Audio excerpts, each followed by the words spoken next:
नमस्कार दोस्तों, स्वागत है आप सभी का द लर्निंग कैपिटल के यूट्यूब प्लेटफॉर्म पर। विक्रम सर्व शिक्षा समिति के तत्वाधान में एमपीपीएससी 2020 के लिए मेगा टेस्ट सीरीज का आयोजन किया जा रहा है। इसमें टेस्ट प्रिपेयर कर रहा है द लर्निंग कैपिटल।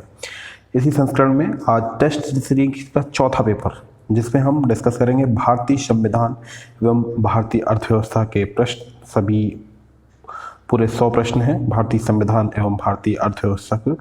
दोस्तों, यदि आप मध्य प्रदेश पीएससी 2020 के लिए तैयारी कर रहे हैं तो आप ये टेस्ट सीरीज दे सकते हैं। टेस्ट सीरीज का टाइम है समय 3 बजे से 5 बजे तक।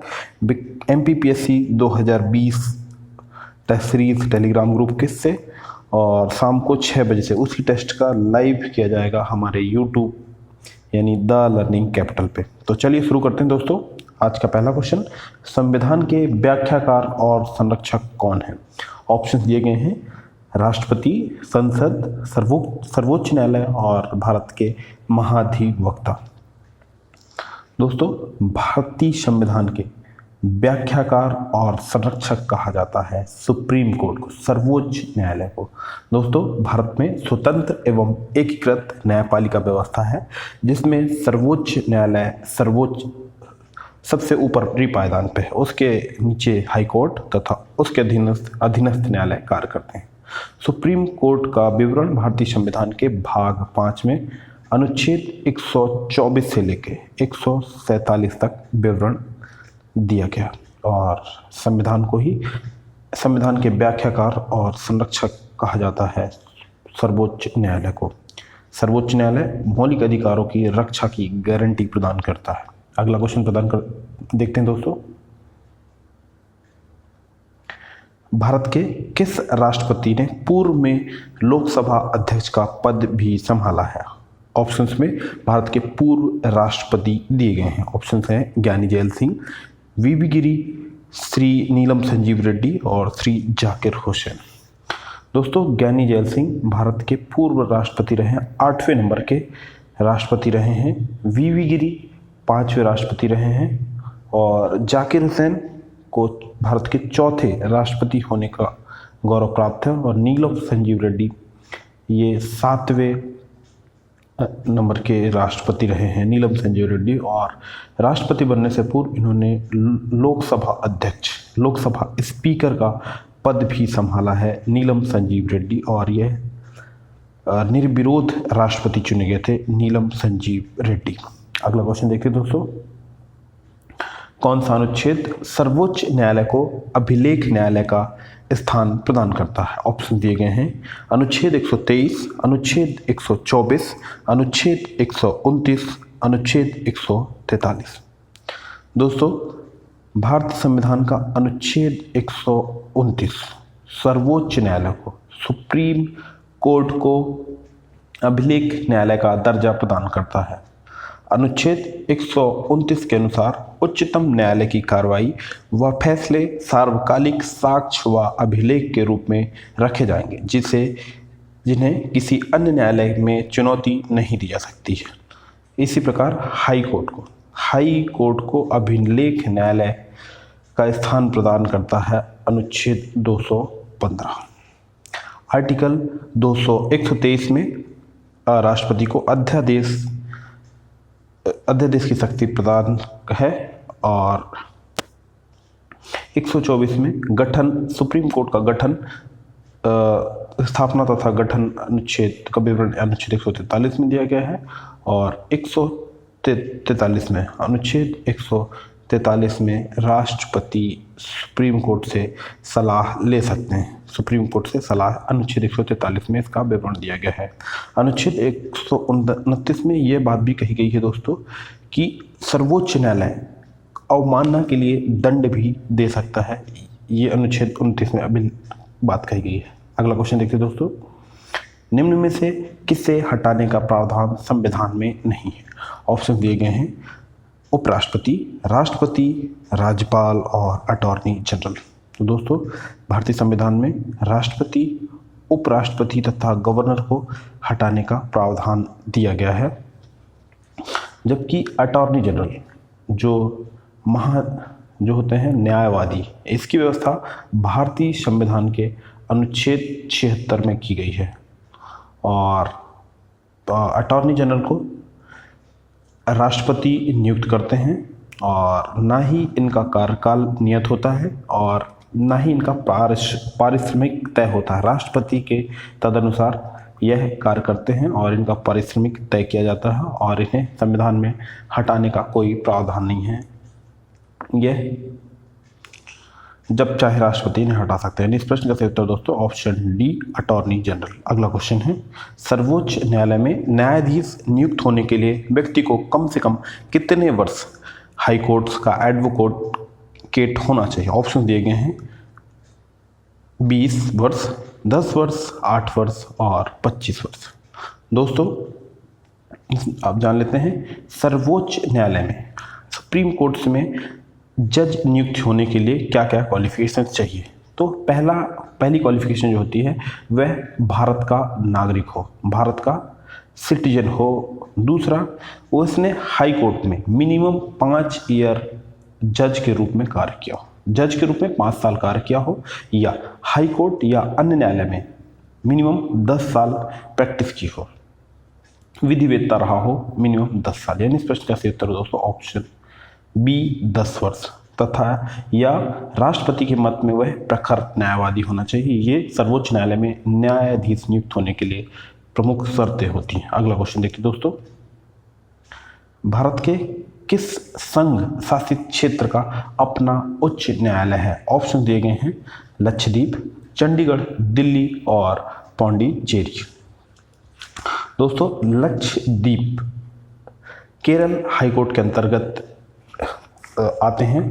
चंडीगढ़ पंजाब और हरियाणा हाईकोर्ट जो चंडीगढ़ में स्थित है, और पौंडीचेरी ये मद्रास हाईकोर्ट के अंतर्गत आते हैं इनका क्षेत्र जो है। और दिल्ली यूनियन टेरिटरी है जो इसका अपना अलग हाई कोर्ट है जिसकी स्थापना हुई थी वर्ष 1966 में।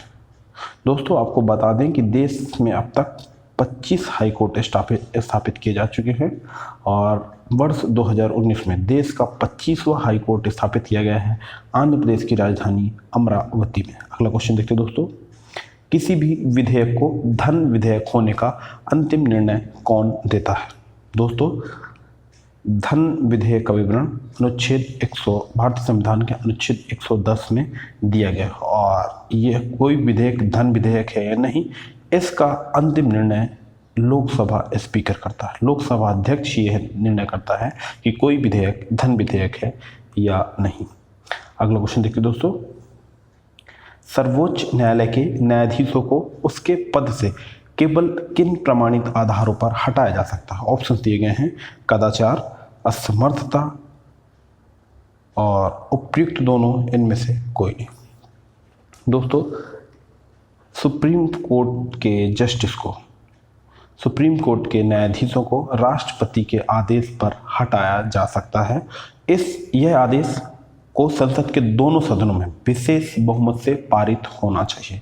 इसके लिए क्या प्रोसीजर है दोस्तों, यदि कोई इस टाइप का आदेश है तो लोकसभा के लिए 100 प्रस्तावक होने चाहिए और राज्यसभा के लिए 50 प्रस्तावक होने चाहिए और संसद के दोनों सदनों से इसे विशेष बहुमत से पारित होना चाहिए। एक जांच समिति बैठेगी और फिर वो राष्ट्रपति के आदेश अगर पारित हो जाता है तो इसे हटाया जा सकता है और इसके लिए आधार क्या है, कदाचार और असमर्थता। यानी इस प्रश्न का सही उत्तर दोस्तों ऑप्शन सी उपयुक्त दोनों। अगला क्वेश्चन देखते हैं, सामूहिक रूप से मंत्रिपरिषद किसके प्रति उत्तरदायी होती है? ऑप्शन दिए गए हैं राष्ट्रपति, प्रधानमंत्री, लोकसभा और संसद। दोस्तों भारतीय संविधान के अनुच्छेद 75 आर्टिकल 75 से यह स्पष्ट होता है कि मंत्रिपरिषद सामूहिक रूप से लोकसभा के प्रति, संसद के निचले सदन यानी लोकसभा के प्रति सामूहिक रूप से उत्तरदायी होती है। इसका मतलब यह है यदि किसी मंत्रिपरिषद के विरुद्ध अविश्वास प्रस्ताव लाया जाता है तो पूरी मंत्रिपरिषद को ही त्याग पत्र देना पड़ता है। यानी इस प्रश्न का सही उत्तर दोस्तों ऑप्शन सी लोकसभा। अगला क्वेश्चन देखते हैं दोस्तों, निम्न में से वह समिति कौन सी है जिसमें राज्यसभा का कोई मेंबर नहीं होता। ऑप्शन दिए गए हैं सार्वजनिक उद्यम समिति, लोक लेखा समिति, प्राक्कलन समिति और इनमें से कोई नहीं। दोस्तों सार्वजनिक उद्यम समिति में कुल सदस्यों की संख्या होती है 22, जिसमें 15 लोकसभा से और 7 राज्यसभा से होते हैं। लोक लेखा समिति पब्लिक अकाउंट्स कमेटी में भी 22 मेंबर होते हैं, जिसमें 15 लोकसभा से और 7 राज्यसभा से। प्राक्कलन समिति एस्टिमेशन कमेटी में टोटल 30 मेंबर होते हैं और ये सभी लोकसभा से चुने जाते हैं। यानी इस प्रश्न का सही उत्तर दोस्तों ऑप्शन सी प्राक्कलन समिति एस्टिमेशन कमेटी। इन समितियों के माध्यम से संसद वित्तीय नियंत्रण रखती है। नेक्स्ट क्वेश्चन देखते हैं, जिला कलेक्टर किस अधिकारी के अधीनस्थ कार्य करते हैं। ऑप्शन दिए गए हैं मुख्य सचिव, प्रभारी सचिव, संभाग आयुक्त, उपायुक्त, सभी।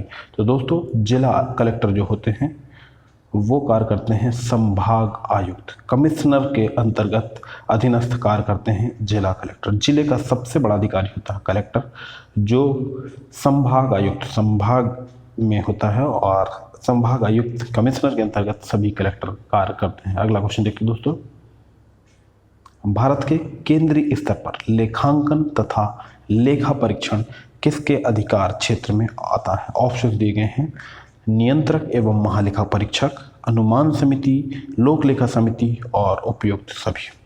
तो दोस्तों केंद्रीय स्तर पर लेखांकन एवं लेखा परीक्षण नियंत्रक एवं महालेखा परीक्षक, controller and auditor general CAG के अधिकार क्षेत्र में आता है। भारतीय संविधान के भाग 5 पार्ट 5 में अनुच्छेद 148 से लेकर 151 तक CAG का विवरण दिया गया है। यह CAG लोक वित्त का संरक्षक होने के साथ साथ देश की संपूर्ण वित्तीय व्यवस्था का नियंत्रक होता है। CAG भारत में वर्तमान में CAG के पद पर कार्य कर रहे हैं श्री राजीव महर्षि। अगला क्वेश्चन देखते हैं दोस्तों, सदस्य न होते हुए भी निम्न में से कौन संसद के किसी भी सदन की कार्यवाही में भाग ले सकता है किंतु वोट नहीं दे सकता है। ऑप्शन दिए गए हैं नियंत्रक एवं महालेखा परीक्षक, राष्ट्रपति, मुख्य न्यायमूर्ति और महान्यायवादी।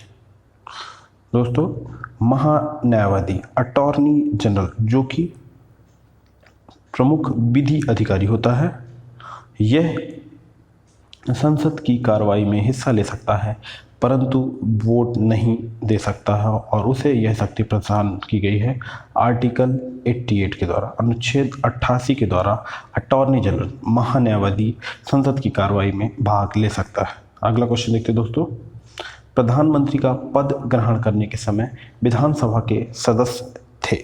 ऑप्शन दिए गए हैं चौधरी चरण सिंह, VP सिंह, IK गुजर, इंद्र कुमार गुजराल और HD देवगढ़। ऑप्शंस में दोस्तों भारत के पूर्व प्रधानमंत्री दिए गए हैं। क्वेश्चन है कि कौन प्रधानमंत्री जब बने थे तो विधानसभा के सदस्य थे। तो इसका सही उत्तर दोस्तों HD देवगौड़ा। HD देवगौड़ा प्रधानमंत्री बनने के समय विधानसभा कर्नाटक विधानसभा के सदस्य थे चौधरी चरण HD देवगौड़ा। चौधरी चरण सिंह इनका सबसे छोटा कार्यकाल रहा है। और एक बात और आपको बता दें दोस्तों कि वर्ष 2014 में जब वर्तमान प्रधानमंत्री नरेंद्र मोदी प्रधानमंत्री बने थे तब वे गुजरात राज्य के मुख्यमंत्री थे और गुजरात विधानसभा में सदस्य भी थे, लेकिन उन्होंने 2014 के लोकसभा चुनाव में उन्होंने लोकसभा का चुनाव भी जीता था, जिससे उनकी विधानसभा सदस्यता खत्म हो गई थी और वह प्रधानमंत्री बनते समय लोकसभा के सदस्य कहे जाएंगे और HD देवगौड़ा विधानसभा के सदस्य थे। अगला क्वेश्चन देखते हैं दोस्तों, GST की विभिन्न दरों के संदर्भ में अंतिम निर्णय लेने का अधिकार किसे है। ऑप्शन दिए गए हैं भारत के प्रधानमंत्री, भारत के राष्ट्रपति, संसद और GST परिषद। दोस्तों GST से संबंधित मुद्दों पर केंद्र और राज्य सरकार को सिफारिश करने के लिए GST परिषद का गठन किया गया है और इसका गठन किया गया दोस्तों आर्टिकल 279A के तहत आपको बता दें दोस्तों 101वें संविधान संशोधन के द्वारा जीएसटी परिषद का गठन किया गया और भारत में सभी प्रकार के अप्रत्यक्ष करों को मिलाकर जीएसटी लागू किया गया था, गुड्स एंड सर्विसेज टैक्स। और इसके लिए जीएसटी काउंसिल जीएसटी की विभिन्न दरों के संदर्भ में अंतिम निर्णय लेने का अधिकार होता है जीएसटी काउंसिल को, जिसकी अध्यक्षता, यह एक संवैधानिक निकाय है और इसकी अध्यक्षता केंद्रीय वित्त मंत्री करते हैं। अगला क्वेश्चन देखते हैं दोस्तों, भारत में आर्थिक सर्वेक्षण प्रकाशित किया जाता है। ऑप्शन दिए गए हैं वित्त मंत्रालय द्वारा, योजना आयोग द्वारा, वाणिज्य मंत्रालय द्वारा और भारतीय सांख्यिकी संस्थान द्वारा। तो दोस्तों जो इकोनॉमिक सर्वे होता है भारत में वो वित्त मंत्रालय भारत सरकार द्वारा प्रतिवर्ष जारी किया जाता है। अगला क्वेश्चन देखते हैं दोस्तों, गरीबी उन्मूलन का नारा, गरीबी हटाओ का नारा किस पंचवर्षीय योजना में दिया गया था। ऑप्शन दिए गए हैं द्वितीय पंचवर्षीय योजना, चतुर्थ पंचवर्षीय योजना, पंचम पंचवर्षीय योजना और छठी पंचवर्षीय योजना। दोस्तों गरीबी पे ज़्यादा जोर पाँचवीं पंचवर्षीय योजना से शुरू कर दिया गया था, लेकिन जो छठी पंचवर्षीय योजना थी वर्ष 1980 से लेके 1985 में तत्कालीन प्रधानमंत्री श्रीमती इंदिरा गांधी के द्वारा गरीबी हटाओ का नारा दिया गया था छठी पंचवर्षीय योजना के अंतर्गत। और बहुत सारे गरीबी हटाने के लिए रोजगार सृजन कार्यक्रम भी शुरू किए गए थे इस पंचवर्षीय योजना में। अगला क्वेश्चन देखिए दोस्तों, निम्न में से कौन सा एक तृतीयक क्रियाकलाप है। ऑप्शन दिए गए हैं वानिकी, विनिर्माण, कृषि और विपणन। तो दोस्तों वानिकी और कृषि ये दोनों प्राइमरी क्रियाकलाप हैं, प्राथमिक क्रियाकलाप हैं। सेकेंडरी में मैन्युफैक्चरिंग, विनिर्माण आते हैं और जो विपणन है ये आएगा दोस्तों तृतीयक क्रियाकलाप में, टर्सरी सेक्टर में आएगा विपणन। अगला क्वेश्चन देखते हैं दोस्तों, निम्न में से कौन सा एक राष्ट्रीय खाद्य सुरक्षा मिशन में शामिल नहीं है। ऑप्शंस दिए गए हैं तिलहन, गेहूं, चावल और दाल। दोस्तों राष्ट्रीय खाद्य सुरक्षा मिशन खाद्यान्नों के तीव्र गति से उत्पादन को बढ़ाने के लिए राष्ट्रीय खाद्य सुरक्षा मिशन की शुरुआत की गई थी वर्ष 2007 में और शुरुआत में इनमें शामिल किया गया था गेहूं, चावल और दाल। इनके उत्पादन में अभूतपूर्व वृद्धि हुई थी इस मिशन के अंतर्गत और इसमें शामिल नहीं था तिलहन। अगला क्वेश्चन देखते हैं दोस्तों, मानव निर्भरता सूचकांक किस वर्ष की मानव विकास रिपोर्ट में प्रस्तुत किया गया था। ऑप्शन दिए गए हैं 1994, 1995, 1996 और 1997। ह्यूमन पावर्टी इंडेक्स, यह दोस्तों human development index report HDI की रिपोर्ट में पहली बार प्रकाशित किया गया था वर्ष 1996 और यह रिपोर्ट जारी की जाती है दोस्तों UNDP United Nations Development Programme में। इसके अंतर्गत 3 आयामों पर चर्चा की जाती है, शिक्षा, स्वास्थ्य तथा पर कैपिटा इनकम। और दोस्तों ये ह्यूमन पावर्टी इंडेक्स ये वर्ष 1996 से इसको शामिल किया गया था। इसके बाद वर्ष 2010 में इसके स्थान पर MPI मल्टी पावर्टी इंडेक्स ये जारी किया जाता है UNDP के द्वारा। अगला क्वेश्चन देखते हैं दोस्तों, व्यक्तिगत स्वतंत्रता के लिए निम्न में से कौन सी रिट दायर की जाती है। ऑप्शन दिए गए हैं परमादेश, अधिकार परीक्षा, बंदी प्रत्यक्षीकरण और उत्प्रेषण। तो दोस्तों भारतीय संविधान के अनुच्छेद 32 में आर्टिकल 32 को संवैधानिक उपचारों का अधिकार, सुप्रीम कोर्ट मौलिक अधिकारों की गारंटी जो देता है अनुच्छेद 32 के आधार पर ही देता है और सुप्रीम कोर्ट को अनुच्छेद 32 के अनुसार रिट जारी करने की शक्ति प्रदान की गई है और यही शक्ति आर्टिकल 226 में हाई कोर्ट को प्रदान की गई। लेकिन दोनों में बेसिक डिफरेंस क्या है दोस्तों, आर्टिकल 32 जो कि स्वयं में एक मूल अधिकार है जबकि आर्टिकल 226 मौलिक अधिकार नहीं है। और इसमें व्यक्तिगत स्वतंत्रता के लिए जो रिट जारी की जाती है दोस्तों वो है बंदी प्रत्यक्षीकरण, हैबियस कॉर्पस। हैबियस कॉर्पस ये व्यक्तिगत स्वतंत्रता के लिए जारी की जाती है, जबकि परमादेश किसी सार्वजनिक आदेश के लिए सार्वजनिक संस्थान को जारी की जाती है।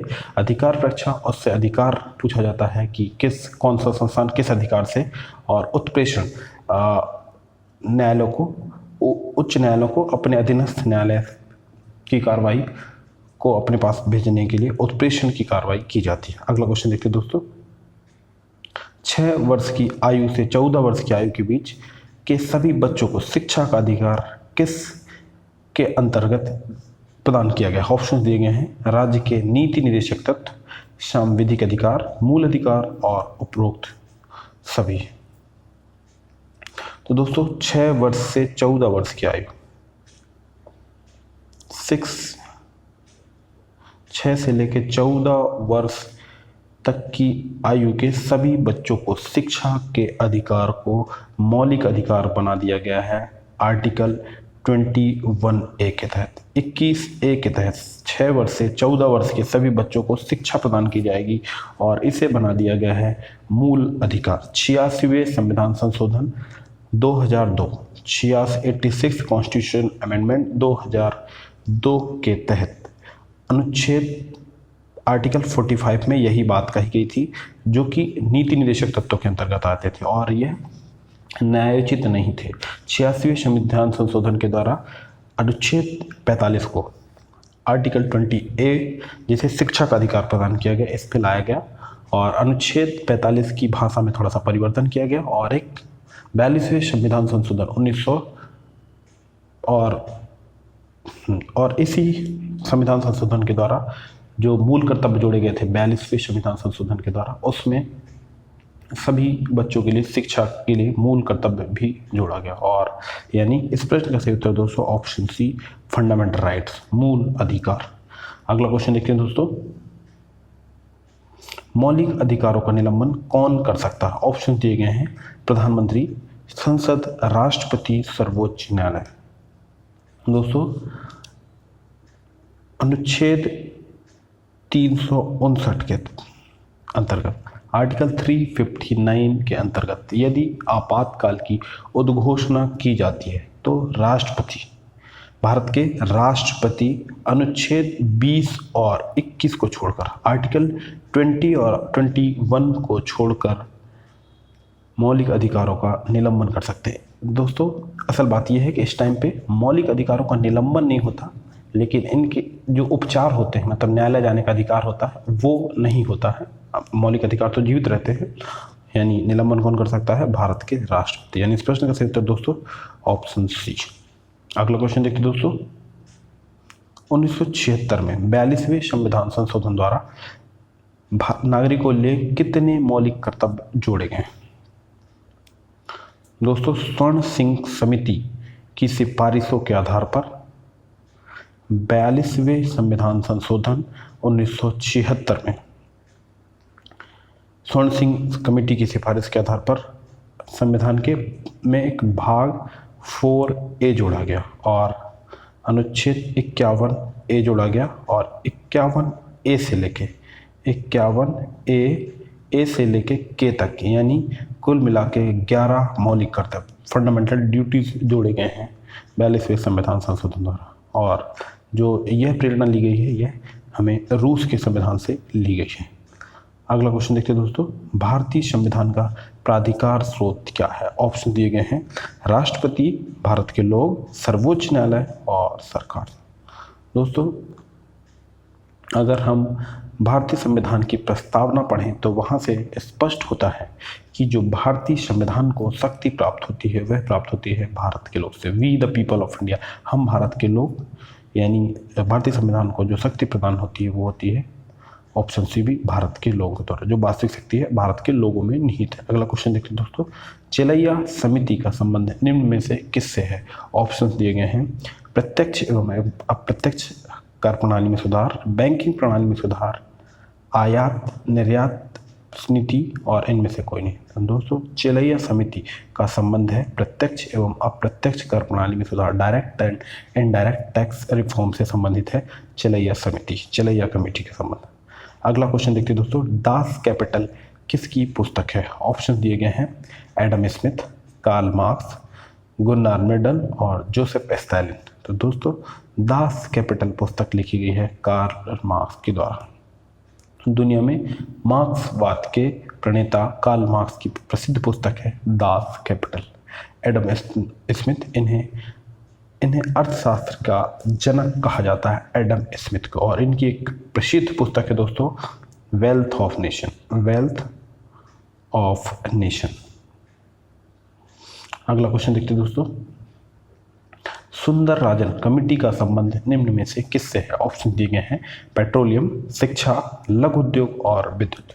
दोस्तों सुंदर राजन कमेटी का गठन किया गया था पेट्रोलियम के लिए। अगला क्वेश्चन देखते हैं दोस्तों, प्रधानमंत्री आदर्श ग्राम योजना की शुरुआत कब हुई? ऑप्शन दिए गए हैं वर्ष 2009-10, 2012-13, 2010 और 11, 2008 और 9। दोस्तों प्रधानमंत्री आदर्श ग्राम योजना की शुरुआत हुई थी वर्ष 2009 से 10 में। इसका उद्देश्य ग्रामीण विकास को बढ़ावा देने के लिए यह योजना प्रारंभ की गई थी। सामाजिक न्याय एवं अधिकारिता मंत्रालय, और ये आदर्श ग्राम बनाए जाने थे उन गांवों में जिनमें अनुसूचित जाति तथा जनजाति की संख्या 50% से अधिक है, उनके कल्याण के लिए तथा ग्रामीण विकास के लिए सामाजिक न्याय एवं अधिकारिता मंत्रालय भारत सरकार द्वारा प्रधानमंत्री आदर्श ग्राम योजना की शुरुआत की गई थी वर्ष 2009-10 में। ऑप्शन ए इसका सही उत्तर है। अगला क्वेश्चन देखिए दोस्तों, भारत के किस राज्य में समान नागरिक संहिता लागू है? Uniform civil code. ऑप्शन दिए गए हैं मेघालय, केरल, हरियाणा और गोवा। दोस्तों समान नागरिक संहिता का प्रावधान भारतीय संविधान के अनुच्छेद 44 में वर्णित किया गया है, जो एक नीति निदेशक तत्वों के अंतर्गत आता है भाग 4 में। और भारत के गोवा राज्य में यूनिफॉर्म सिविल कोड लागू है। अगला क्वेश्चन देखते हैं दोस्तों, भारत के समतल प्रदेश में स्थित गांव प्रधानमंत्री ग्राम सड़क योजना के अंतर्गत आते हैं, उस गांव की जनसंख्या कितनी होनी चाहिए? दोस्तों सबसे पहले आप जानते हैं प्रधानमंत्री ग्राम सड़क योजना की शुरुआत हुई थी वर्ष 2000 में तत्कालीन प्रधानमंत्री श्री अटल बिहारी वाजपेयी के द्वारा। गाँव को, दूर दराज के गाँवों को सड़कों के माध्यम से जोड़ने के लिए यह योजना लागू की गई थी तत्कालीन प्रधानमंत्री श्री अटल बिहारी वाजपेयी जी के द्वारा, और यह पूर्णतः केंद्रीय वित्त से पोषित योजना थी। और इसके लिए जब योजना लागू हुई थी 1000 से अधिक गांव की जनसंख्या वाले गांवों को प्रधानमंत्री ग्राम सड़क योजना से जोड़ा गया था। अगला क्वेश्चन देखते दोस्तों, प्रथम वित्त आयोग के अध्यक्ष कौन थे? ऑप्शन दिए गए हैं केसी नियोगी, के संथानम, ए के चंद्रा, जे.एम. सैलेट। दोस्तों भारत में वित्त आयोग का गठन भारत के राष्ट्रपति अनुच्छेद 280 के अंतर्गत प्रति 5 वर्ष में भारत के राष्ट्रपति वित्त आयोग का गठन करते हैं, जिनका प्रमुख कार्य केंद्र एवं राज्यों के बीच वित्त का बंटवारा होता है। और पहली बार जब वित्त आयोग बना और पहले अध्यक्ष नियुक्त किए गए थे केसी नियोगी। इस प्रश्न का सही उत्तर दोस्तों ऑप्शन ए केसी नियोगी। अगला क्वेश्चन देखते हैं दोस्तों, निम्नलिखित में से कौन सा सार्वजनिक क्षेत्र का उपक्रम नहीं है? ऑप्शन दिए गए हैं एनटीपीसी, सेल, बीएचईएल, टिस्को। दोस्तों NTPC national thermal power corporation, यह एक भारत सरकार की महारत कंपनी है। SAIL steel authority of India limited, BHEL Bharat heavy electricals limited, ये सभी सार्वजनिक क्षेत्र के उपक्रम हैं। जबकि TISCO Tata iron and steel company limited, यह सार्वजनिक क्षेत्र का उपक्रम नहीं है, यह एक निजी क्षेत्र का उपक्रम है। टाटा समूह की एक कंपनी है टिस्को। अगला क्वेश्चन देखते हैं दोस्तों, निम्न में से कौन सा सही सुमेलित नहीं है? तेल शोधनशालाएं दी गई हैं और उन्हें किन कंपनी के द्वारा स्थापित किया गया है? तो चलिए देखते हैं दोस्तों, डिगबोई असम में स्थित है, यहाँ पे रिफाइनरी है और ये स्थापित की गई है इंडियन ऑयल कॉरपोरेशन लिमिटेड के द्वारा, ये सही है। कोयली गुजरात में भी रिफाइनरी है और यह स्थापित की गई है IOCL के द्वारा। बड़ोदरा के निकट स्थित है कोयली IOCL इंडियन ऑयल कॉरपोरेशन के द्वारा, यानी इस प्रश्न का सही उत्तर है दोस्तों ऑप्शन बी, यह सम्मिलित नहीं है। बीना में BPCL के द्वारा, ताती पाका जो कि आंध्र प्रदेश में है, और यहाँ पे जो रिफाइनरी स्थापित की गई है वह स्थापित की गई ONGC के द्वारा, ऑयल एंड नेचुरल गैस के द्वारा, यानी इस प्रश्न का सही उत्तर दोस्तों ऑप्शन बी। नेक्स्ट क्वेश्चन की ओर बढ़ते हैं। दलाल स्ट्रीट कहाँ स्थित है? ऑप्शन दिए गए हैं। दलाल पथ कहाँ स्थित है? नई दिल्ली, लंदन, मुंबई और पेरिस। तो दोस्तों दलाल स्ट्रीट स्थित है देश की वाणिज्यिक राजधानी मुंबई में। और यह प्रसिद्ध क्यों है दोस्तों? क्योंकि इस पथ पर देश के बहुत सारे वित्तीय संस्थान स्थित हैं, जैसे मुख्यतः स्थित है BSE, बॉम्बे स्टॉक एक्सचेंज, यहाँ पे स्थित है। भारत का सबसे पुराना स्टॉक एक्सचेंज है बॉम्बे स्टॉक एक्सचेंज, जिसकी स्थापना हुई थी 1875 में, और ये स्थित है दोस्तों दलाल स्ट्रीट मुंबई में। अगला क्वेश्चन देखते हैं दोस्तों। ऊर्जा संरक्षण अधिनियम कब से प्रभावी हुआ था? ऑप्शन दिए गए हैं 2001, 2002, 2006 और 2011। ऊर्जा का दक्षतापूर्वक उपयोग करने के लिए बहुत सारे, तो ऊर्जा संरक्षण अधिनियम बनाया गया वर्ष 2001 में ऊर्जा मंत्रालय भारत सरकार के अंतर्गत। अगला क्वेश्चन देखिए दोस्तों। कोलार स्वर्ण खदान किस राज्य में स्थित है? कोलार गोल्ड माइन किस राज्य में स्थित है? ऑप्शन दिए गए हैं आंध्र प्रदेश, कर्नाटक, मध्य प्रदेश और महाराष्ट्र। तो इस प्रश्न का सही उत्तर दोस्तों ऑप्शन बी, कर्नाटक में कोलार स्वर्ण माइंस स्थित हैं। जो ये माइंस धारवाड़, ये गोल्ड पाया जाता है धारवाड़ क्रम की चट्टान में पाया जाता है, और ये स्थित है दोस्तों कर्नाटक में। अगला क्वेश्चन देखते हैं दोस्तों। भारतीय संघ में किसी राज्य को सम्मिलित करने का अधिकार किसे है? ऑप्शन दिए गए हैं राष्ट्रपति, प्रधानमंत्री, संसद और लोकसभा अध्यक्ष। दोस्तों भारतीय संविधान के अनुच्छेद 2 आर्टिकल 2 से स्पष्ट होता है कि संसद विधि द्वारा ऐसे निबंधनों और शर्तों को जिससे वह ठीक समझे नए राज्यों का प्रवेश व स्थापना कर सकेगी। यानी इस प्रश्न का सही उत्तर दोस्तों संसद को यह अधिकार दिया गया है कि वह विधि द्वारा किसी नए राज्य का, भारतीय संघ में नए राज्य का प्रवेश की स्थापना कर सकेगी। इस प्रश्न का सही उत्तर दोस्तों ऑप्शन सी। और अगला क्वेश्चन की ओर बढ़ते हैं दोस्तों। बीमा नियामक एवं विकास प्राधिकरण, insurance regulatory and development authority का मुख्यालय कहाँ पर स्थित है? ऑप्शन दिए गए हैं नई दिल्ली, हैदराबाद, अहमदाबाद और चेन्नई।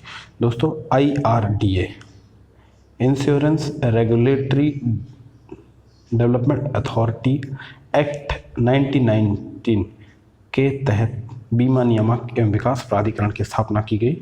यह भारत में बीमा कंपनी, सभी इंश्योरेंस कंपनी की नियामक एवं संचालन संस्था है IRDA।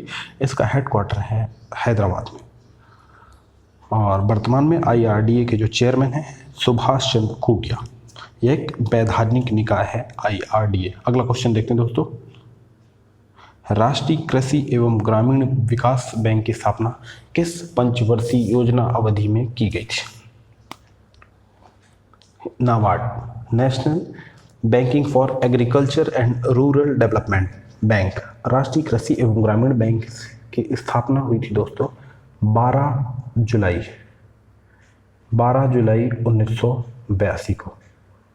और क्वेश्चन में दिया गया किस पंचवर्षीय योजना अवधि में की गई थी?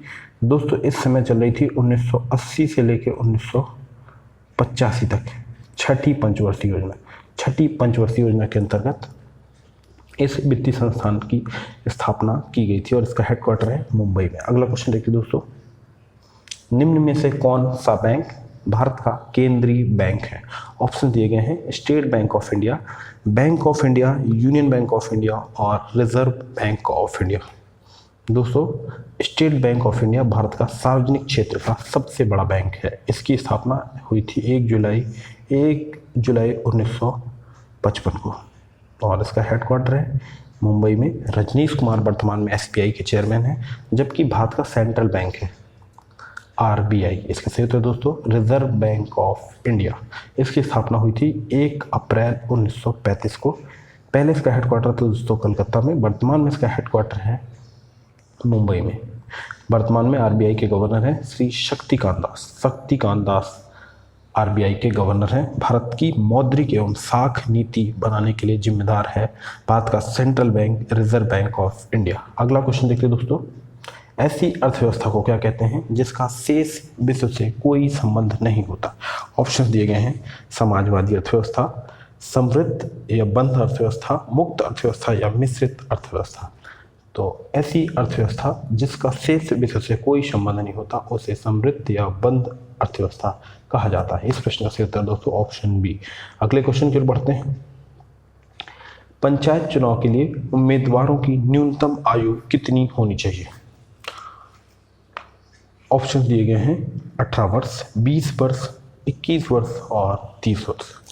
तो दोस्तों आपको बता दें कि 73वें संविधान संशोधन 1992 के द्वारा पंचायतों को संवैधानिक स्थिति प्रदान की गई और जो पंचायत चुनाव होते हैं उसके लिए मिनिमम एज लिमिट जो रखी गई है 21 वर्ष। 21 वर्ष कोई भी उम्मीदवार 21 वर्ष की आयु पूरी कर चुका हो तभी वह पंचायत चुनाव के लिए अधिकृत उम्मीदवार होगा। अगले क्वेश्चन की ओर बढ़ते हैं दोस्तों, यदि पंचायत भंग होती है तो किस अवधि के अंतर्गत निर्वाचन हो जाएंगे। ऑप्शन दिए गए हैं 1 माह, 3 माह, 6 माह और 1 वर्ष। इसको करेक्ट कर लें, 1 वर्ष। दोस्तों यदि पंचायत भंग हो जाती है किसी कारणवश तो 6 महीने के अंदर निर्वाचन करा लिए जाएंगे। लेकिन यदि जो पूरा 5 साल जैसे होते हैं, 5 साल में सिर्फ 6 महीने का समय रह गया है, पंचायत 6 महीने पहले के अंतर्गत भंग हो गई है, तो इस टाइम पे सेम टाइम पे जो 5 साल बाद होने उसी टाइम पे निर्वाचन होंगे। यानी इस प्रश्न का उत्तर ऑप्शन सी 6 माह। संविधान में संशोधन की कॉन्स्टिट्यूशनल अमेंडमेंट की पहल कहाँ पे की जा सकती है। ऑप्शन दिए गए हैं, केवल लोकसभा, राज्यसभा, केवल राज्य विधानसभा में या संसद के किसी भी सदन में। तो दोस्तों सबसे पहले बता देता हूँ, भारत में संविधान संशोधन का जिक्र किया गया है भाग 20 में अनुच्छेद 368 में, 368 में कॉन्स्टिट्यूशन अमेंडमेंट का विवरण दिया गया है। दोस्तों संविधान संशोधन संबंधी कोई भी विधेयक संसद के किसी भी सदन में लाया जा सकता है और यह किसी भी संसद के किसी भी सदस्य, चाहे वो सरकारी हो या गैर सरकारी सदस्य के द्वारा भी लाया जा सकता है। यह केवल लाया नहीं जा सकता राज्य विधानसभा में। कहाँ नहीं आता? कॉन्स्टिट्यूशन में राज्य विधानसभा में नहीं आता। और भाग 20 अनुच्छेद 368 में इसका विवरण किया गया है। और दक्षिण अफ्रीका के संविधान से भारतीय संविधान ने प्रेरणा लेकर संविधान संशोधन अपने संविधान में लिया गया है। इसके लिए क्या होता है दोस्तों, संसद के किसी भी सदन में इसे पुनर्स्थापित किया जा सकता है और दोनों अलग अलग बिल के हिसाब से इसे पारित कराया जाता है दोनों सदनों में। और यदि यह संशोधन संघ की व्यवस्था से संबंधित है तो राज्यों की स्वीकृति लेनी पड़ती है। 50% से अधिक राज्यों से रेटिफाइड कराना पड़ता है यदि राज्यों से संबंधित संविधान संशोधन बिल है। अगला क्वेश्चन देखिए दोस्तों, भारतीय संविधान में किस संविधान संशोधन द्वारा नागरिकों के मौलिक कर्तव्यों को शामिल किया गया है। ऑप्शन दिए गए हैं 41वां, 42वां, 43वां और 44वां। दोस्तों भारतीय संविधान के 42वें संविधान संशोधन द्वारा जो 1976 में हुआ था और स्वर्ण सिंह कमेटी की सिफारिशों के आधार पर मौलिक कर्तव्यों को शामिल किया गया था। रूस के संविधान से प्रेरणा ली गई है इस मूल कर्तव्यों को जोड़ने के लिए। इसके लिए 51A भाग 4A जोड़ा गया और 51A में 11 मौलिक कर्तव्य दिए गए हैं। अगला क्वेश्चन की ओर बढ़ते हैं दोस्तों, भारतीय राजनीति में सक्रिय व्यावसायिक संघ जो राजनीतिक दलों की नीतियों को प्रभावित करते हैं वो कौन है। ऑप्शन दिए गए हैं फिक्की, एसोचैम, CII और उपरोक्त सभी। तो इस प्रश्न का सही दोस्तों उपरोक्त सभी। ये सभी व्यावसायिक संगठन हैं। आइए इन पर नजर डालते हैं। FICCI, federation of Indian chamber of commerce of industry, इसकी स्थापना हुई वर्ष 1920 में और वर्ष 1927 में फिक्की की स्थापना हुई। संगीता रेड्डी वर्तमान में फिक्की के चेयरमैन है। Associated chamber of commerce of Indian industries, इसकी स्थापना हुई वर्ष 1920 में। निरंजन हीराचंदानी वर्तमान में एसोचैम के चेयरमैन है। और CII confederation of Indian industries, इसकी स्थापना हुई 1895। भारतीय उद्योग परिसंघ वर्तमान में उदय कोटक CII के चेयरमैन के रूप में कार्य करते हैं। और ये सभी व्यापारिक संगठन हैं जो राजनीतिक दलों की नीतियों को प्रभावित करते हैं। अगला क्वेश्चन देखते हैं दोस्तों, निम्न में से किसे एक दबाव समूह माना जा सकता है? ऑप्शन दिए गए हैं, लोकसभा के सदस्य, मजदूर संघ के सदस्य, मंत्रिमंडल के सदस्य और पंचायत के सदस्य। तो दोस्तों प्रेशर ग्रुप के रूप में कार्य करते हैं मजदूर संघ के सदस्य, ये प्रेशर ग्रुप के रूप में कार्य कर सकते हैं। अगला क्वेश्चन देखिए दोस्तों, किस संविधान संशोधन द्वारा दिल्ली के लिए विधानसभा तथा मंत्रिपरिषद के गठन करने की शक्ति प्रदान की गई? दोस्तों भारतीय संविधान के 69वें संविधान संशोधन 1991 द्वारा दिल्ली को राष्ट्रीय राजधानी क्षेत्र घोषित किया गया, जिसके अंतर्गत दिल्ली में 70 सदस्यीय विधानसभा का गठन किया गया। और ये किया गया दोस्तों 69वें संविधान संशोधन द्वारा। अगला क्वेश्चन देखते हैं दोस्तों, भारतीय संविधान के अंतर्गत कितने प्रकार के आपातकाल का विवरण दिया गया है? दोस्तों भारतीय संविधान के अंतर्गत 3 प्रकार के आपातकाल का विवरण दिया गया है। भारतीय संविधान के भाग 18 में अनुच्छेद 352 जिसे राष्ट्रीय आपातकाल, 356 राष्ट्रपति शासन और 360 वित्तीय आपातकाल, ये 3 प्रकार के आपातकाल का विवरण प्रदान किया गया है। अगला क्वेश्चन देखते हैं दोस्तों, राष्ट्रीय आपातकाल की उद्घोषणा को संसद के समक्ष उसकी स्वीकृति हेतु कितने दिनों के अंतर्गत रखा जाना चाहिए?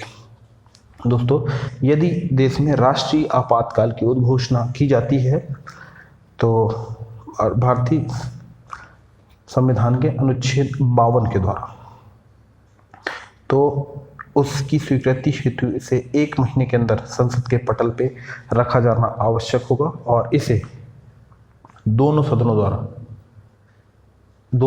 द्वारा विशेष बहुमत द्वारा पारित किया जाना चाहिए। यानी इस प्रश्न का सही उत्तर दोस्तों ऑप्शन ए।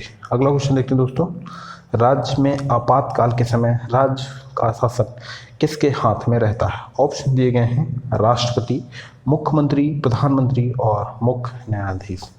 दोस्तों यदि राज्य में आपातकाल की घोषणा की जाती है तो भारत के राष्ट्रपति राज्यपाल के माध्यम से राज्य का शासन करते हैं और यह राज्य का आपातकाल अनुच्छेद 356 में वर्णित किया गया है।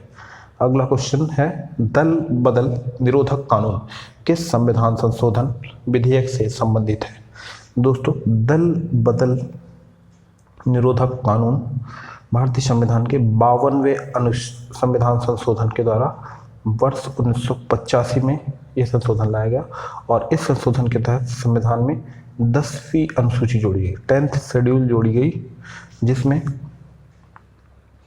सदस्यों के जो निर्भरता संबंधी विवरण दिया गया है भारतीय संविधान की 10वीं अनुसूची में और यह 52वें कॉन्स्टिट्यूशन अमेंडमेंट के द्वारा लाया गया। अगला क्वेश्चन देखते हैं दोस्तों, 1955 में गठित राजभाषा आयोग के प्रथम अध्यक्ष कौन थे? ऑप्शन दिए गए हैं, BG Kher, B Krishna, GG Mirchandani, Iqbal Narayan.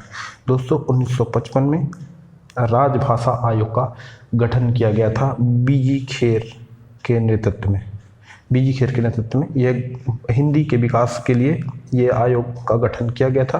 दोस्तों भारतीय संविधान में भाग 17 पार्ट 70 में ऑफिशियल लैंग्वेज नाम से एक चैप्टर दिया गया है, पार्ट 17, और अनुच्छेद 343 से लेकर 351 तक राजभाषा संबंधित अनुच्छेद हैं।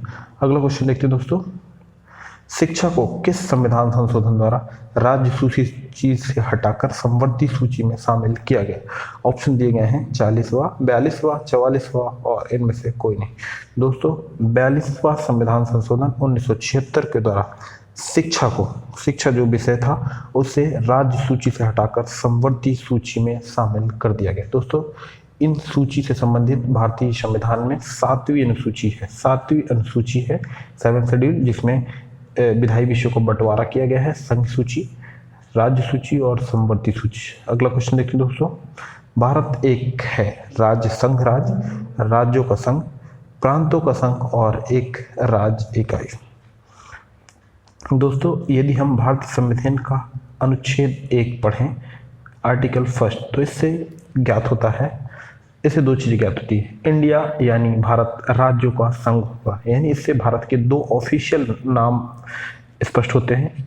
भारत के दो नाम होंगे, इंडिया और भारत, और वह राज्यों का संघ होगा, राज्यों का संघ होगा। यानी एक राज्यों का संघ सशक्त केंद्र के साथ संघीय व्यवस्था है भारत की। इसमें राज्यों को इतनी स्वायत्तता नहीं दी गई है। राज्य बनाए गए हैं एक प्रशासन को सुचारू रूप से चलाने के लिए। राज्यों को इतनी स्वायत्तता प्रदान नहीं की गई है, एक सशक्त केंद्र होगा। यानी इस प्रश्न के उत्तर दोस्तों ऑप्शन बी, राज्यों का संघ। अगला क्वेश्चन देखिए दोस्तों, दिनेश गोस्वामी समिति का संबंध किससे था? ऑप्शन दिए गए हैं, बैंकों में राष्ट्रीयकरण की समिति से, निर्वाचन सुधारों से, पूर्वोत्तर में उपद्रव समस्या समाप्त करने के प्रयासों से और चकमा समस्या से। दोस्तों दिनेश गोस्वामी समिति का गठन किया गया था वर्ष 1990 में और इसका संबंध है निर्वाचन सुधारों से, इलेक्टोरल रिफॉर्म से संबंधित है दिनेश गोस्वामी समिति, और यह गठित की गई थी वर्ष 1990 में। अगले क्वेश्चन की ओर बढ़ते हैं दोस्तों, भारत के विभिन्न राजनीतिक दलों को राष्ट्रीय या क्षेत्रीय दल का दर्जा देने का अधिकार किसे है? ऑप्शन दिए गए हैं, संसद, राष्ट्रपति, चुनाव आयोग या सर्वोच्च न्यायालय। दोस्तों निर्वाचन आयोग, ये चुनाव आयोग को राजनीतिक दलों को दर्जा देने और उन्हें चुनाव चिन्ह प्रदान करने का अधिकार प्रदान किया गया है भारतीय संविधान के अनुच्छेद भाग 15 के अनुच्छेद 324 से लेकर 329 तक निर्वाचन आयोग का विवरण दिया गया है भारतीय संविधान में, और चुनाव आयोग को ही यह शक्ति प्रदान की गई है कि वह विभिन्न राजनीतिक दलों को मान्यता प्रदान करें। अगला क्वेश्चन देखिए दोस्तों, भारत में स्वतंत्रता के पश्चात प्रथम आम चुनाव किस वर्ष संपन्न हुए थे? तो इसका सही उत्तर दोस्तों ऑप्शन डी, 1952 में पहले आम चुनाव आयोजित कराए गए थे। अगला क्वेश्चन देखिए दोस्तों, संघ लोक सेवा आयोग यूनियन पब्लिक सर्विस कमीशन के सदस्यों की नियुक्ति कौन करता है? ऑप्शन दिए गए हैं, प्रधानमंत्री, राष्ट्रपति, उपराष्ट्रपति और लोकसभा अध्यक्ष। दोस्तों भारत के राष्ट्रपति प्रेसिडेंट ऑफ इंडिया यूपीएससी के सदस्यों की नियुक्ति करते हैं, और यह नियुक्ति करते हैं अनुच्छेद 316 के अंतर्गत, आर्टिकल 316 के तहत। दोस्तों भारतीय संविधान के भाग 14 में सेवाओं से संबंधित है, भाग 14 अनुच्छेद 308 से लेके 323 तक अखिल भारतीय सेवाएं, जो भारत सेवाएं हैं, उनका विवरण प्रदान किया गया है। अगला क्वेश्चन देखिए दोस्तों, भारत में केंद्रीय सतर्कता आयोग सेंट्रल विजिलेंस कमीशन की स्थापना निम्न में से किसकी सिफारिश पर की गई थी? ऑप्शन दिए गए हैं, प्रशासनिक सुधार आयोग, गोरेवाला समिति, कृपलानी समिति और के संथानम समिति। दोस्तों सीवीसी सेंट्रल विजिलेंस कमीशन की स्थापना की गई थी वर्ष 1964 में। भ्रष्टाचार को रोकने के लिए इस समिति का निर्माण किया गया था, इस आयोग का निर्माण किया गया था के संथानम समिति की सिफारिशों को लागू करते हुए सीवीसी सेंट्रल विजिलेंस कमेटी का गठन किया गया था, और भारत के राष्ट्रपति सीवीसी का गठन करते हैं, जिनका कार्यकाल 4 वर्ष या अधिकतम आयु 65 वर्ष की होती है। अगला क्वेश्चन देखते हैं दोस्तों, राष्ट्रीय मानवाधिकार आयोग की स्थापना किस वर्ष हुई थी? तो दोस्तों इसका सही उत्तर दोस्तों ऑप्शन सी, 1993 में नेशनल ह्यूमन राइट कमीशन की स्थापना की गई थी। अगले क्वेश्चन की ओर बढ़ते हैं, पुडुचेरी को किस वर्ष भारतीय संघ में शामिल किया गया? दोस्तों पुडुचेरी एक फ्रांसीसी बस्ती थी, जिसे 1954 में फ्रांसीसियों ने भारत को सुपुर्द कर दिया गया था, और 1962 तक यह अधिग्रहित क्षेत्र की तरह भारत के साथ रहा, और 1962 में पुडुचेरी को यूनियन टेरिटरी बना दिया गया, और ये किया गया दोस्तों 14th कॉन्स्टिट्यूशन अमेंडमेंट के द्वारा इसे भारतीय संघ में शामिल कर लिया गया पौंडीचेरी को। और पौंडीचेरी के कौन कौन से क्षेत्र दोस्तों? कराईकल, माहे और यनम, इन सभी क्षेत्रों को मिलाकर पौंडीचेरी को भारतीय संघ में 1962 में शामिल कर लिया गया। अगले क्वेश्चन की ओर बढ़ते हैं। भारत के संविधान का निम्नलिखित में से कौन सा अनुच्छेद अस्पृश्यता का उन्मूलन करता है तथा किसी भी रूप में इसके आचरण का निषेध करता है? ऑप्शन दिए गए हैं अनुच्छेद 15, अनुच्छेद 16, अनुच्छेद 17 और अनुच्छेद 18। तो दोस्तों भारतीय संविधान का अनुच्छेद 17 आर्टिकल 17 किसी भी रूप में अस्पृश्यता का उन्मूलन करता है और इसके आचरण का निषेध करता है। अनुच्छेद 15 धर्म, जाति, नस्ल, लिंग एवं जन्म स्थान के आधार पर भेदभाव का निषेध करता है अनुच्छेद 15। अनुच्छेद 16 में रोजगार में अवसर की समानता की बात कही गई है, जबकि अनुच्छेद 18 उपाधियों का अंत की बात कही गई है अनुच्छेद 18। अगले क्वेश्चन की ओर बढ़ते हैं। राष्ट्रीय पिछड़ा वर्ग आयोग की स्थापना किस वर्ष हुई? National commission for OBC backward classes के लिए जो कमीशन गठित किया गया था वर्ष 1993 में राष्ट्रीय पिछड़ा वर्ग आयोग का गठन किया गया। अगले क्वेश्चन की ओर बढ़ते हैं दोस्तों। भारतीय संविधान की 8वीं अनुसूची का संबंध किससे है? राज्यसभा की सीटों के आवंटन, संघ, राज्य एवं सवर्ती सूची, भाषाएं और दल बदल के आधार पर अयोग्य घोषित करने के लिए। तो दोस्तों राज्यसभा में सीटों का आवंटन ये इसका जिक्र किया गया है 4th शेड्यूल में। संघ, राज्य एवं समवर्ती सूची ये किया गया है 7th शेड्यूल में। और जो संविधान की 8वीं सूची में भाषाओं को शामिल किया गया है, इसमें कुल 22 भाषाएं हैं। मूल संविधान में ये भाषाओं की संख्या थी 14। 3 महत्वपूर्ण संविधान संशोधन किए गए। पहला 21वां संविधान संशोधन 1967 में, जिसके अंतर्गत सिंधी भाषा को जोड़ा गया। उसके बाद 71वां संविधान संशोधन 1992, जिसके अंतर्गत कोंकणी, नेपाली तथा मणिपुरी को जोड़ा गया। इसके बाद 92वां 92nd अमेंडमेंट 2003, जिसमें बोडो, डोंगरी, मैथिली तथा संथाली भाषाओं को जोड़ा गया। वर्तमान में इस अनुसूची में 22 भाषाएं हैं और ये दल बदल के आधार पर अयोग्य घोषित करना ये 10th शेड्यूल में इसका जिक्र किया गया। अगले क्वेश्चन की ओर बढ़ते हैं दोस्तों। नीति आयोग के प्रथम उपाध्यक्ष कौन थे? ऑप्शन दिए गए हैं चंद्रशेखर सुब्रमण्यम, श्री रघुराम राजन, अरविंद पनगड़िया और राजीव कुमार।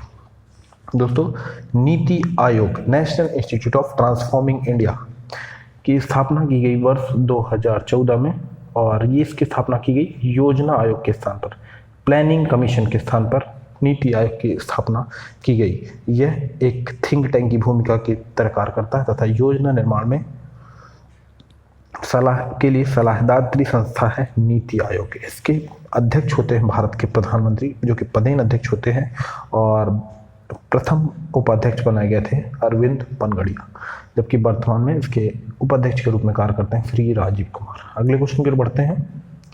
निम्नलिखित में से कौन सा भाग नगर पालिकाओं से संबंधित है? ऑप्शन दिए गए हैं भाग 6, भाग 7, भाग 8 और भाग 9A। दोस्तों 74वें संविधान संशोधन को 74th कॉन्स्टिट्यूशनल अमेंडमेंट के द्वारा नगर पालिकाओं को संवैधानिक स्थिति प्रदान की गई और इसके अंतर्गत भारतीय संविधान में 12वीं अनुसूची जोड़ी गई, जिसमें नगर पालिकाओं के लिए शक्तियाँ, प्राधिकार व जिम्मेदारियां प्रदान की गई तथा इन्हें कार्य करने के लिए 18 विषय प्रदान किए गए हैं। भारतीय संविधान में भाग 9A जोड़ा गया नगर पालिकाओं के लिए और अनुच्छेद 243P से लेके 243ZG तक नगर पालिकाओं से संबंधित अनुच्छेदों का प्रावधान किया गया है भाग 9 में। अगले क्वेश्चन की ओर बढ़ते हैं दोस्तों। राष्ट्रीय विकास परिषद के सदस्य नहीं होते।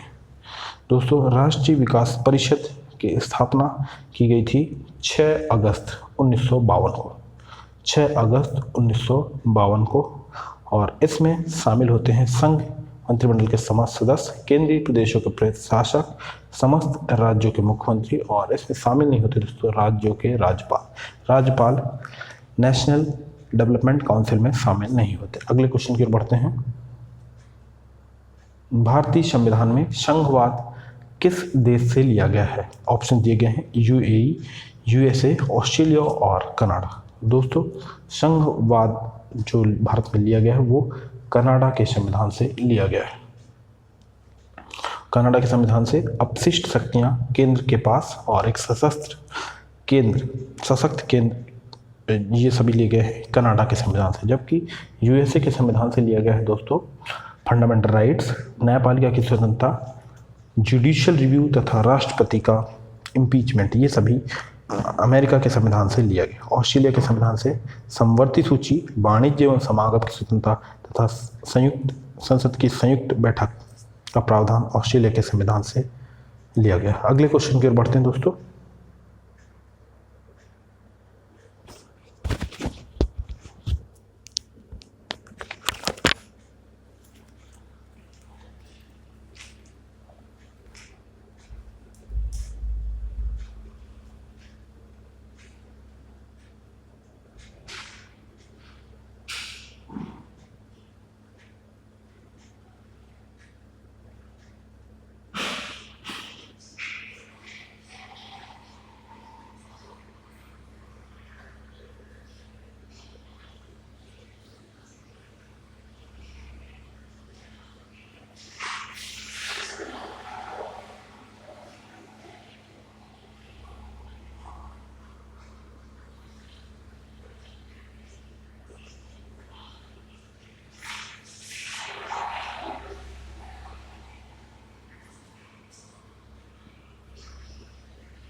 अगला प्रश्न दोस्तों, सरकारिया आयोग किससे संबंधित है? ऑप्शन दिए गए हैं, उच्च शिक्षा से, नदी जल विवादों से संबंधित है, शेयर घोटालों से, केंद्र राज्य संबंधों से। तो दोस्तों सरकारिया आयोग का गठन किया गया था केंद्र राज्य संबंधों से विवाद जो निपटारे के लिए सरकारी आयोग का गठन किया गया था।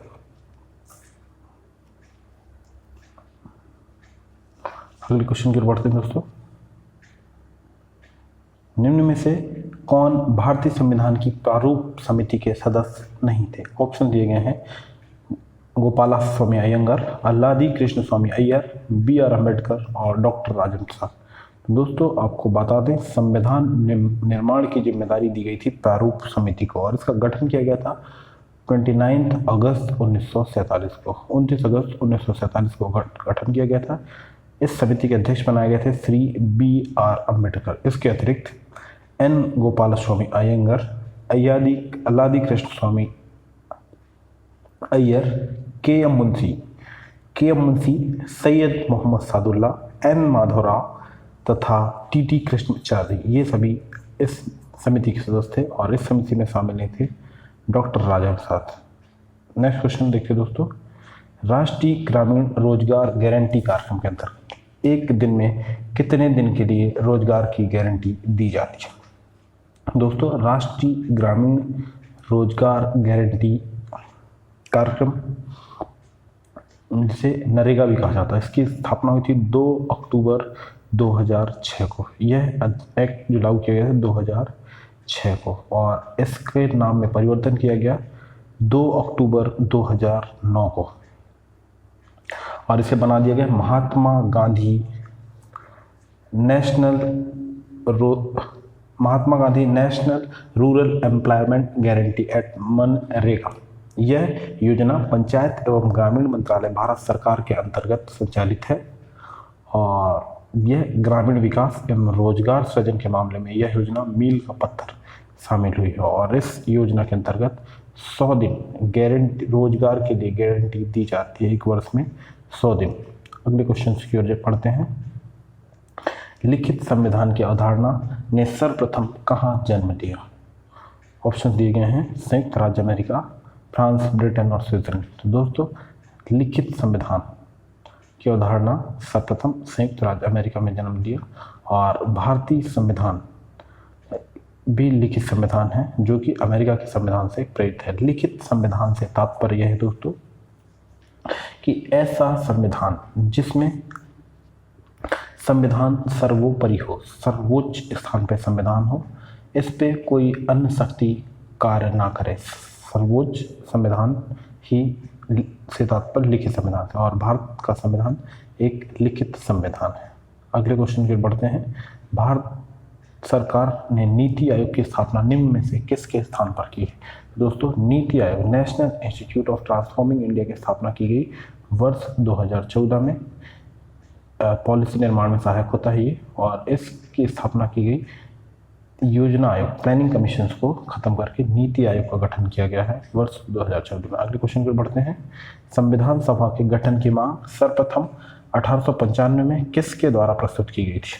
तो दोस्तों इसका सही उत्तर दोस्तों बाल गंगाधर तिलक, लोकमान्य बाल गंगाधर तिलक ने वर्ष 1895 में भारत संविधान सभा के गठन की मांग की थी। अगले क्वेश्चन पर बढ़ते हैं, मानव विकास सूचकांक एक संयुक्त सूचकांक है। ऑप्शन दिए गए हैं,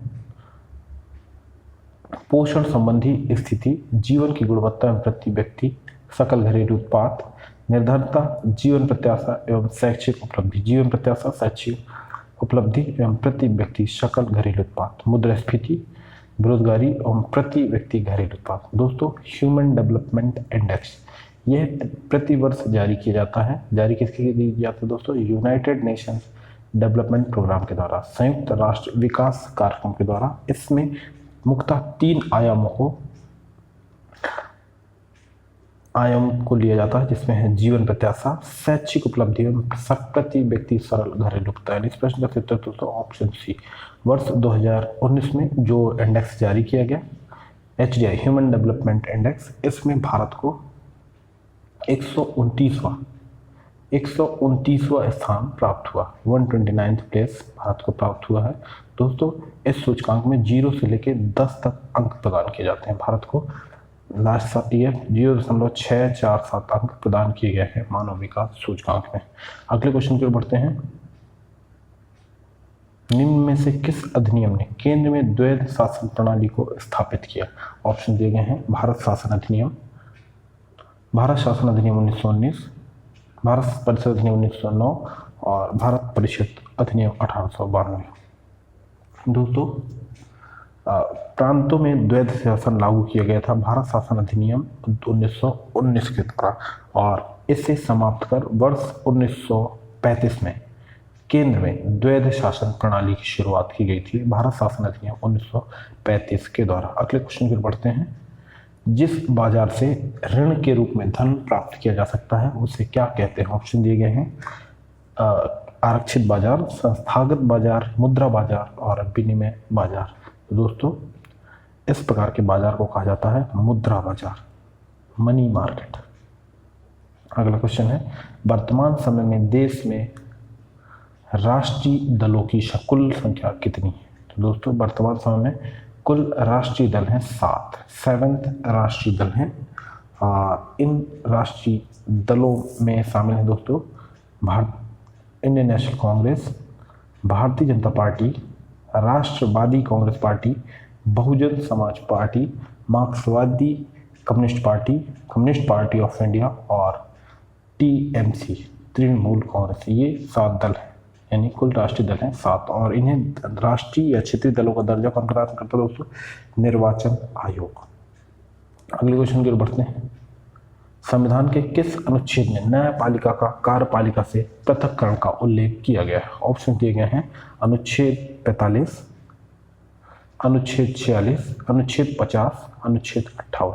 तो दोस्तों न्यायपालिका का कार्यपालिका से पृथक्करण का उल्लेख किया गया है अनुच्छेद 50 में। आर्टिकल 15 में अनुच्छेद 45 शिक्षा से संबंधित अनुच्छेद है, जिसमें 6 से 14 वर्ष के आयु को राज्य शिक्षा देने का प्रयास करेगा। अनुच्छेद 46 में कमजोर वर्गों के आर्थिक हितों को बढ़ावा देने का उल्लेख किया गया है अनुच्छेद 46 में। अगले क्वेश्चन की ओर बढ़ते हैं दोस्तों।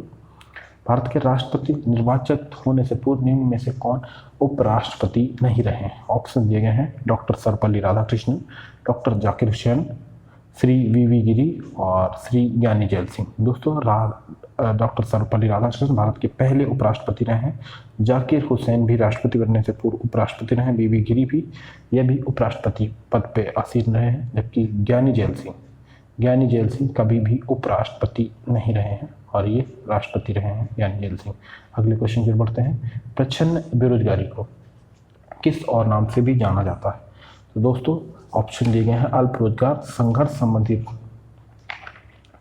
बेरोजगारी, मौसमी बेरोजगारी और चक्री बेरोजगारी। तो इसका सही उत्तर दोस्तों अल्प बेरोजगारी है। प्रच्छन्न बेरोजगारी से तात्पर्य है कि कम मानव संसाधन की आवश्यकता, लेकिन जरूरत से ज़्यादा उसमें मानव संसाधन लगे रहते हैं, और इस तरह की बेरोजगारी प्रच्छन्न बेरोजगारी कही जाती है। भारत में कृषि क्षेत्र में इस तरह की बेरोजगारी देखने को मिलती है। अगले क्वेश्चन की ओर बढ़ते हैं दोस्तों। भारत में फेरा का स्थान किसने लिया? फेरा से तात्पर्य दोस्तों फॉरेन एक्सचेंज रेगुलेटिंग एक्ट, जिसे पारित किया गया था वर्ष 1974 में। इसके स्थान पे जो फॉरेन एक्सचेंज को रेगुलेट करता था, फॉरेन एक्सचेंज रेगुलेटिंग एक्ट, उसके स्थान पे लाया गया दोस्तों FEMA, foreign exchange management act. यह रेगुलेट करता था और ये प्रबंधन का कार्य करता। बहुत सारी छूट दी गई इस एक्ट में, फेरा में, और उसके स्थान पे लाया गया फेमा, जो आएगा वर्ष 1999 में। अगले क्वेश्चन की ओर बढ़ते हैं। राष्ट्रपति पद के उम्मीदवारों को चुनाव प्रचार हेतु कितना वक्त मिलता है? ऑप्शन दिए गए हैं। 1 माह, 2 सप्ताह, 1 सप्ताह और 3 सप्ताह। तो इसका सही उत्तर दोस्तों 2 सप्ताह। 2 सप्ताह का समय दिया जाता है राष्ट्रपति के उम्मीदवारों को चुनाव प्रचार हेतु। अगले क्वेश्चन की ओर बढ़ते हैं। किसी राज्य की प्रथम महिला मुख्यमंत्री निम्न में से कौन रही हैं? ऑप्शन दिए गए हैं। सुचेता कृपलानी, विजय लक्ष्मी पंडित, नंदिनी सतपथी और सरोजिनी नायडू। दोस्तों विजय लक्ष्मी पंडित यह यूनाइटेड नेशन में पहली महिला राजदूत होने का गौरव प्राप्त है विजय लक्ष्मी पंडित को। सरोजनी नायडू को भारत के किसी राज्य के राज्यपाल होने का, पहली महिला राज्यपाल होने का गौरव प्राप्त है सरोजनी नायडू को, उत्तर प्रदेश की पहली राज्यपाल रही हैं। और सुचेता कृपलानी को किसी राज्य की पहली महिला मुख्यमंत्री होने का गौरव प्राप्त है, और ये मुख्यमंत्री रही हैं उत्तर प्रदेश की। यानी इस प्रश्न का सही उत्तर दोस्तों ऑप्शन है सुचेता कृपलानी। अगले क्वेश्चन की ओर बढ़ते हैं। किसी संसद सदस्य की अयोग्यता के संदर्भ में निर्णय कौन करता है? ऑप्शन दिए गए हैं अध्यक्ष, सभापति, राष्ट्रपति और उपरोक्त में से कोई नहीं। दोस्तों संसद सदस्य की अयोग्यता के संबंध में अंतिम निर्णय भारत के राष्ट्रपति करते हैं। कौन करते हैं दोस्तों? भारत के राष्ट्रपति अंतिम निर्णय करते हैं, भारत के राष्ट्रपति। और दल बदल के आधार पर निर्भरता का जो निर्णय होता है वो सदन के स्पीकर करते हैं, लेकिन अयोग्यता के संदर्भ में राष्ट्रपति का निर्णय ही अंतिम निर्णय होता है। अगले क्वेश्चन की बढ़ते हैं। किसी राज्य में राज्यपाल की नियुक्ति संविधान के किस अनुच्छेद के तहत होती है? दोस्तों राज्य के राज्यपाल की नियुक्ति भारत के राष्ट्रपति के द्वारा किया जाता है, और नियुक्ति का प्रावधान संविधान के अनुच्छेद 155 में किया गया है। और राज्य का संवैधानिक मुखिया होता है राज्यपाल, और प्रत्येक राज्य में राज्यपाल होगा, यह कहा गया है अनुच्छेद 153 में। और 156 में यह कहा गया है राज्यपाल का टेन्योर, कार्यकाल की बात कही गई है। अगले क्वेश्चन की ओर बढ़ते हैं। यदि किसी सामान्य विधेयक पर राज्यसभा और लोकसभा के बीच गतिरोध की स्थिति उत्पन्न होती है तो उसका समाधान कौन करता है? ऑप्शन दिए गए हैं राष्ट्रपति, मंत्रिपरिषद, संसद का संयुक्त सत्र और उच्चतम न्यायालय। दोस्तों साधारण विधेयक के मामलों में यदि लोकसभा तथा राज्यसभा के बीच गतिरोध की स्थिति उत्पन्न होती है तो भारत के राष्ट्रपति एक संयुक्त सत्र आयोजित करते हैं, और कुल उपस्थित सदस्यों के 2/3 बहुमत से यह विधेयक पारित होता है। और इस सत्र की अध्यक्षता करता है लोकसभा स्पीकर, और अनुच्छेद 108 के तहत वह अध्यक्षता करता है। 108 संविधान के 108 में संयुक्त सदन का वर्णन किया गया है। अगले क्वेश्चन की ओर बढ़ते हैं दोस्तों। भारत के निम्नलिखित राज्यों में से किस राज्य की विधानसभा सीटों की संख्या सर्वाधिक है? ऑप्शन दिए गए हैं पश्चिम बंगाल, मध्य प्रदेश, बिहार और तमिलनाडु। दोस्तों मध्य प्रदेश में कुल विधानसभा सीटों की संख्या 30, बिहार में 243, तमिलनाडु में 234 और पश्चिम बंगाल में 294 विधानसभा की संख्या सीट। यानी इस प्रश्न का उत्तर दोस्तों ऑप्शन ए पश्चिम बंगाल, जबकि पूरे भारत में सबसे ज़्यादा सर्वाधिक विधानसभा की सीटों की संख्या है उत्तर प्रदेश में। यूपी में है कितना? 403। अगले क्वेश्चन की ओर बढ़ते हैं। संसद के दोनों सदनों का सत्रावसान कौन करता है? ऑप्शन दिए गए हैं संसदीय मामलों के मंत्री, राष्ट्रपति, उपराष्ट्रपति और लोकसभा अध्यक्ष। दोस्तों संसद के दोनों सत्रों का सत्रावसान भारत के राष्ट्रपति करते हैं, जबकि स्थगन तथा अनिश्चितकाल के लिए स्थगन करते हैं सदन के स्पीकर। और अगर जैसे निम्न सदन का ही विघटन होता है, लोकसभा का अगर विघटन होता है तो वो भी राष्ट्रपति ही करते हैं। अगले क्वेश्चन की ओर बढ़ते हैं। भारत में राष्ट्रपति चुना जाता है जनता द्वारा, संसद सदस्यों द्वारा, राज्यसभा सदस्यों द्वारा, निर्वाचित सांसदों व राज्य विधानसभाओं द्वारा। दोस्तों